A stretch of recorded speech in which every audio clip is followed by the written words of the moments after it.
IVF చికిత్సలో 25% భారీ discount, free doctor consultation, free ultrasound scan, logo launch, Andro max advanced male infertility centre ను కూడా ప్రారంభించారు. YSR Congress party Twitter వేదికగా ఒక ట్వీట్ చేయటం జరిగింది, ఎక్స్ వేదికగా. సో ఈ ట్వీట్ సారాంశం ఏంటనేది ఒకసారి పరిశీలించినట్లయితే 1000 కోట్ల రూపాయల పెట్టుబడి పెట్టడానికి విశాఖలో 1000 కోట్ల రూపాయలు పెట్టుబడి పెట్టడానికి ముందుకు వచ్చినటువంటి ఐటీ సంస్థ క్యాప్జెమిని ప్రస్తుతం కొత్తగా ఏర్పడినటువంటి ప్రభుత్వం తీరు వల్ల వెనక్కు వెళ్ళిపోయి తమ కార్యకలాపాలను చెన్నైలో ప్రారంభించబోతుంది. చెన్నైలో ఒక బిల్డింగ్ ఏర్పాటు చేయబోతుంది. అక్కడ ఇంకొక బిల్డింగ్ ఏర్పాటు చేసుకుని తమ సంస్థ కార్యకలాపాలను అక్కడ పెట్టబోతుంది. ఐటీఈఎస్ సర్వీసెస్ మొత్తం టోటల్గా. సో 1000 కోట్ల రూపాయల పెట్టుబడిని వెనక్కి పంపించేశారు అని చెప్పి ట్వీట్ చేయటం జరిగింది. సో దీనికి సంబంధించి టీడీపీ కౌంటర్ ట్వీట్ కూడా చేసింది.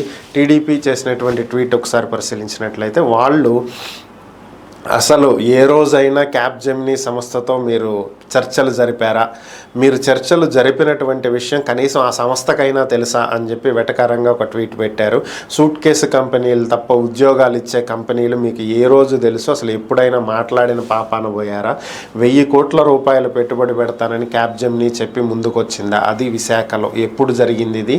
అసలు ఎవరికి తెలుసు, కనీసం ఆ సంస్థకైనా తెలుసా అంటూ టీడీపీ ఇచ్చినటువంటి ఒక ట్వీట్. నిజంగా టీడీపీ విధానాలతోటే క్యాప్జెమిని వెనక్కి వెళ్ళిందా? అసలు క్యాప్జెమిని ఏపీలో పెట్టుబడులు పెడతానని చెప్పిందా? 1000 కోట్ల రూపాయల పెట్టుబడి క్యాప్జెమిని పెట్టడానికి ముందుకు వచ్చినట్లయితే గత ప్రభుత్వంలో ఐటీ శాఖ మంత్రిగా ఉన్నటువంటి గుడివాడ అమర్నాథ్ దీని గురించి ఎందుకు ఒక ప్రకటన కూడా చేయలేదు? గత ప్రభుత్వం దీన్ని ఎందుకు చెప్పుకోలేదు? విశాఖలో 13 లక్షల కోట్ల రూపాయల బిజినెస్ సమ్మిట్ జరిగింది. 13 లక్షల కోట్ల రూపాయల పెట్టుబడులు ఏపీకి వస్తున్నాయి, ఎంఓయూలు కుదురుతున్నాయి అని చెప్పుకున్నటువంటి వైఎస్ఆర్ కాంగ్రెస్ పార్టీ ఈ 1000 కోట్ల రూపాయల విషయాన్ని ఎందుకు ప్రజల వద్ద చెప్పలేదు? ఒక పేరు గడించినటువంటి ఐటీ సంస్థ విశాఖలో పెట్టుబడి పెడుతుందన్నటువంటి విషయాన్ని ఎందుకు చెప్పలేకపోయింది? దీన్ని ఎందుకు ఒక ఎన్నికల అస్త్రంగా ఉపయోగించుకోలేకపోయింది?